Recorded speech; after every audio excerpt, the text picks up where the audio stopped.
Émission spéciale Prenez-en de la graine, verdissage du 7e album de Célina Ramzoer, Transmission. Et nous recevons à présent Lamine Conté. Bonsoir et bonjour. Il rigole parce que, en fait, on va ouvrir les coulisses de l'émission. Il est arrivé, je n'ai pas arrêté de lui donner du laminé Conté. Il m'a dit, après ma prière, je suis pas encore véritablement fatigué, hein. J'ai encore de la ressource, voilà. Exactement. Ouais. Du coup, ça explique un tout Il petit s'est peu. concentré à fond, la mine. On est à coin, là. On est pas mal, hein. On a laissé passer les FA18 et maintenant on peut attaquer l'interview. Très bien. Célina, la première fois que vous avez rencontré Lamine, de quoi avez-vous parlé? On a parlé de nos grands-pères respectifs. C'est vrai, hein? Oui. Je sais pas pourquoi on a parlé de nos grands-pères. Je sais pas non plus. Oui, on le sait, au fond de nous, on le sait, mais c'est vrai que c'était tellement naturel. Je sais pas lequel des deux a commencé. Je sais qu'il y en a un qui a commencé et l'autre... Je sais pas. C'est pas toi? Je sais pas. Alors, étant donné qu'on a un titre qui s'appelle Transmission, je vais vous séparer. Je commence par Célina. Qu'est-ce que vous a transmis votre grand-père? Mon grand-père, il m'a transmis énormément de choses. Il m'a transmis le respect de l'humain. Ça, c'était incroyable chez lui. C'était la première, je pense, la première valeur importante. Être toujours respectueux, de ne jamais juger, de toujours être présent si on a besoin de nous. Il m'a transmis aussi les valeurs de la terre. Très important. Il cultivait la vigne, il faut le préciser. Il était propriétaire en caveur, effectivement, et j'ai passé toute mon enfance dans les vignes de mon grand-père. Et très tôt, j'ai passé mon enfance dans les livraisons de mon grand-père, puisque très vite, c'est une histoire que j'ai racontée plusieurs fois, mais je l'aime bien cette histoire parce qu'elle est vraie. Très vite, il m'a emmené avec lui livrer son vin avec Léon, puisque Léon est arrivé dans ma vie à l'âge de 4 ans. Léon, c'est l'accordéon. Léon, c'est mon accordéon, donc c'est incroyable. J'ai eu droit à une école de vie exceptionnelle. On a accéléré, quelque part, non? On a accéléré et on amplifié. Je pense que si j'aime autant ce que je fais aujourd'hui, si j'aime autant sur le plan de la communication, surtout, c'est en grande partie parce que mon grand-père, je parle beaucoup de mon grand-père, mais ma grand-mère n'était jamais très loin, hein, et ils m'ont transmis, après il y a eu mes parents bien sûr, mais qui ont forcément les mêmes valeurs que leurs parents, enfin forcément, je dis forcément, non, c'est pas forcément, mais j'ai la chance d'avoir comme ça des anciens qui sont incroyables. Lamine, maintenant c'est à votre tour. Est-ce que vous retrouvez les mêmes valeurs du côté de votre grand-père à vous? Tout à fait. Il m'a transmis à moi aussi le respect de l'être humain, le respect de la terre. De l'agriculture aussi. Moi, il n'était pas en caveur, mais il était agriculteur. Il cultivait du riz, du maïs, des arachides. Donc il m'a aussi transmis la médecine des plantes. C'était une personne qui était très attirée par la nature, donc il connaissait vraiment bien les plantes médicinales. Toutes leurs vertus. Exactement. Toutes, c'est difficile, lui-même il le disait, mais pas mal, il en connaît pas mal. Et puis il a eu aussi beaucoup de disciples dans sa vie. Et il m'a transmis, je parlais de respect des personnes parce que il disait souvent une parole que j'aime répéter tout le temps, parce que mon grand-père, c'est mon guide spirituel là aussi. Ces paroles, c'est des nourritures spirituelles pour moi. Il me disait que ce monde ne peut évoluer tant que les gens ne font pas attention à la différence et aux autres. Pour lui, ça c'est important de faire la différence, de faire attention à la différence et puis aux autres, les êtres qui nous entourent. Donc pour moi, c'est des valeurs quand même qui sont très très bien, qui rejoignent ce que disait Célina. j'ai commencé cette interview, je vous ai immédiatement branché sur vos grands-pères respectifs et j'ai pas dit qui vous étiez. Et là, Célina s'était chargée de me faire votre curriculum vitae. Elle m'a dit, écoute, c'est un gars. D'abord, il est chef de son village au Sénégal. Il est conteur, il joue de la kora. Et après, moi, j'avais mis, est-ce qu'il est sensible aux chansons de Célina? Mais ça, on y viendra un peu plus tard. Donc, on va reprendre un peu dans l'ordre. Est-il vrai que vous êtes chef de votre village au Sénégal? Et là, j'espère que je ne vais pas massacrer le nom de votre pays. Ça s'appelle la Casamance. Exact. La Casamance, c'est une grande région. Oui, je suis le chef du village de Kerakunda. Kerakunda, c'est un petit village qui se trouve à Casamance, dans la région de Pakao, et qui a une grande importance dans cette région parce que c'est aussi la capitale de la région de Pakao. Pourquoi? Parce que dans ce village, c'est là où se rassemblaient tous les anciens pour décider des décisions, s'ils ont des décisions à prendre pour les pays qui nous entourent. En fait, quand on parle pays, parce que le Sénégal, quand tu parles de la Casamance, ils disent la Casamance c'est un pays à part entière. Vous êtes des gens particuliers, c'est ça? Bon voilà, la Casamance, les habitants de la Casamance sont considérés un peu comme les grands rebouteux. C'est là où on trouve toutes les personnes qui transmettent entre guillemets, quand on parle de l'Afrique, on parle de ce monde invisible, on parle beaucoup de ça. Donc la Casamance et puis le Pakao est très sensible à ce monde-là. Célina, on connaît vos rapports avec l'Afrique, c'est un continent que vous avez beaucoup arpenté, beaucoup visité. Alors quand s'effectue la jonction avec la mine? La mine, ça fait peu de temps finalement qu'on se connaît, mais finalement je pense que ça fait très longtemps aussi. Vous allez me refaire le coup des vies antérieures qu'on a eu en tout début d'émission, je le sens. Je pense qu'il n'y a pas de secret, je vais te dire une fois pour toutes, parce que comme ça les choses seront dites et après on pensera de moi, en plus qu'on pense que je suis gentille, on pensera peut-être de moi d'autres choses. Moi j'ai toujours fonctionné comme ça, dans tout mon cheminement, dans toutes les rencontres que je fais, il y a des gens. Moustaki, ça a été pareil, et c'est pas moi qui l'ai dit sur ce coup-là, c'est lui qui l'a dit. Il l'a dit publiquement. Quand j'ai rencontré Célina, j'ai retrouvé quelqu'un de ma famille. Moi, je fonctionne pareil.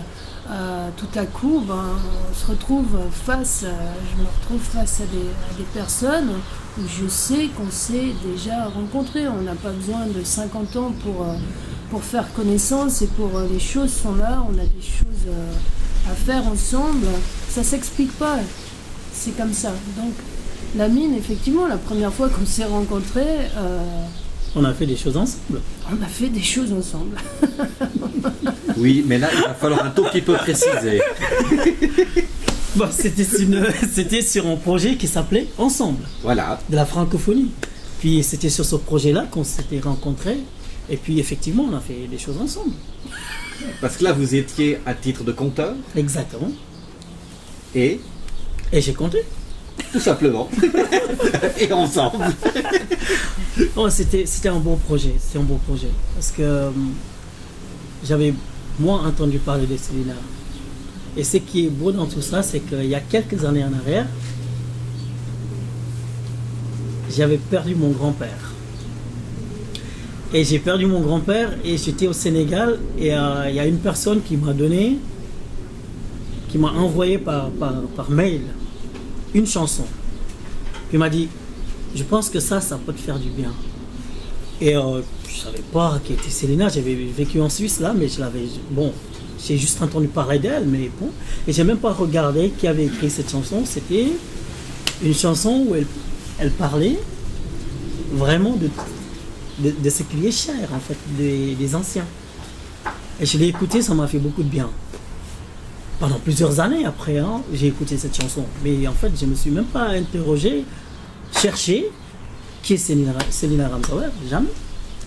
Jusqu'au jour où on s'est rencontrés pour faire quelque chose ensemble, quoi. Et ça va continuer. Moi, j'ai le sentiment qu'il y a beaucoup de parallèles qu'on peut faire entre votre pays et notre culture. Parce que quand j'ai fait mes devoirs et j'ai regardé de quoi vous viviez dans votre région, en fait, c'est le tourisme et l'agriculture. Oui. Alors, il y a quand même quelques parallèles possibles avec ce qu'on est chez nous, non? Ouais, c'est sûr, c'est sûr. Comme comme on dit chez nous, en fait, tous les êtres humains ont quelque chose en commun. Enfin, finalement. Donc moi, je trouve vraiment beaucoup de similitudes entre le Valais, je dis, et la Casamance. Et les gens qui ont vécu là-bas me disent, mais c'est impressionnant quand tu es en Valais et quand tu es en Casamance. Quand tu parles avec des personnes âgées, c'est toujours le même intérêt, c'est vraiment cette envie de transmettre aussi. Hein. Ça revient encore beaucoup ici, et c'est ça qu'on trouve chez nous. Je vais plonger à l'intérieur de votre CD et je vais prendre les paroles justement de la chanson Transmission. Et il y a quelque chose qui m'a parlé, je me suis dit que ça pouvait encore plus vous relier. À un moment, vous écrivez, Célina, la noblesse de mes ancêtres, celle de l'être, non du paraître, force transmise au-delà de toute église. Est-ce que ça vous parle, Lamine? Ça parlera à toute femme sensible, ça c'est sûr. Oui, bien sûr, bien sûr. Mon grand-père, que je vous parlais, qui était mon guide et qui est encore mon guide spirituel, hein, et je pense que quand il entend cette phrase, il est content là où il est, parce que c'était aussi son combat, c'est de pouvoir aller au-delà de toutes ces apparences, au-delà des religions, et puis tout ce qu'on peut transmettre qui peut servir aussi à la génération future. Donc je pense que oui, c'est quelque chose qui me parle beaucoup, et puis qui a son sens, son essence en moi, cette phrase.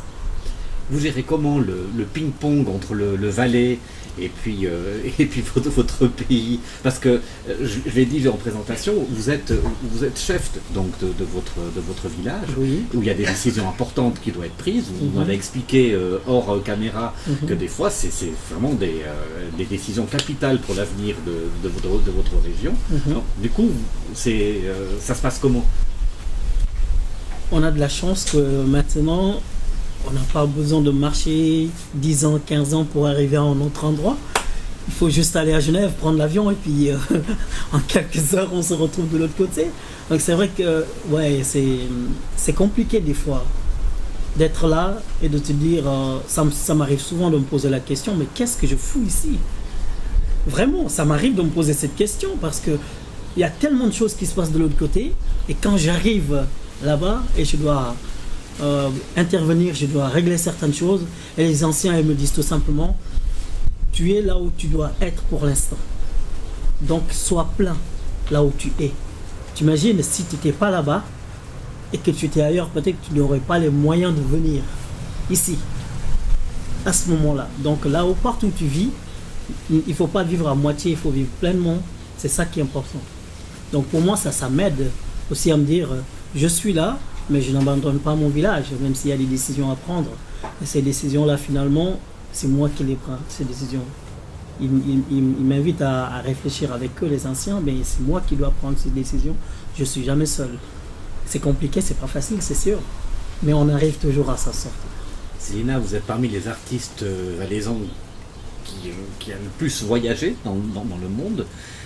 Est-ce qu'à un moment vous vous êtes dit un peu comme Lamine, bon Dieu, qu'est-ce que je fous ici? Est-ce que je ne devrais pas être autre part et planter mes racines dans un autre endroit, dans une autre région, dans un autre pays?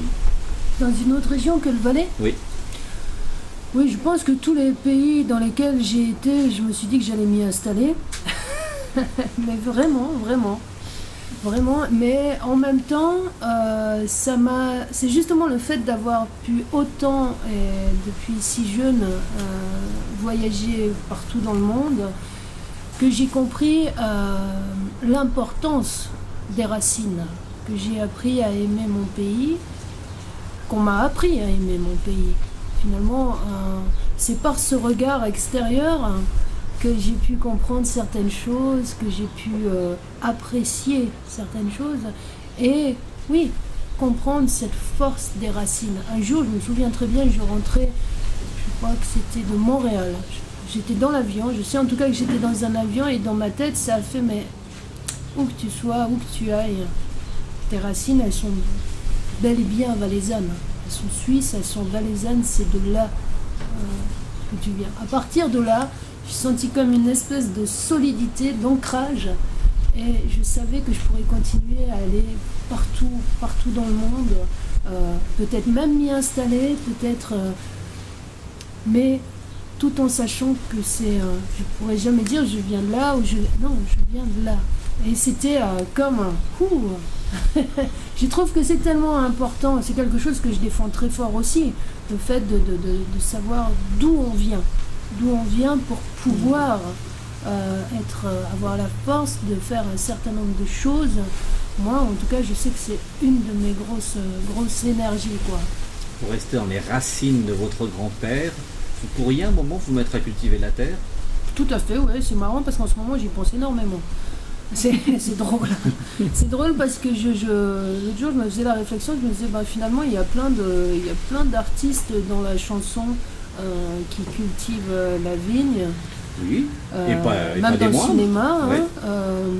Et je me disais, mais est-ce qu'à un moment, je ne vais pas m'y mettre aussi sérieusement? Parce que je sens aussi que je suis attirée par la terre. J'ai un bout de jardin chez moi. J'adore y aller avec mon fils. Lui encore plus que moi, ce qui me réjouit d'ailleurs. Mais on passe du temps à remuer la terre. C'est important. C'est un équilibre qui est exceptionnel. Parce que finalement, on fait un métier où il y a beaucoup de passages, beaucoup de rêves, En tout cas, moi, je sais que je suis d'un caractère où maintenant, j'essaye un peu de me contrôler et de moins casser les mythes pour continuer à laisser vivre le rêve, surtout chez les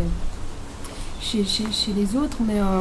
Mais moi, j'ai besoin d'être toujours dans une certaine vérité qui n'est pas celle de tout le monde, qui est la mienne, uniquement. Mais j'ai besoin d'être bien solide, là, de ne pas me laisser... j'ai de la peine, c'est comme avec l'alcool.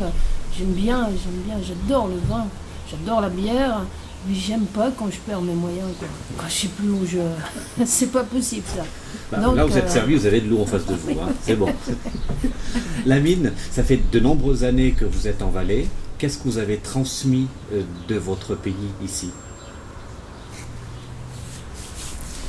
Qu'est-ce que j'ai transmis?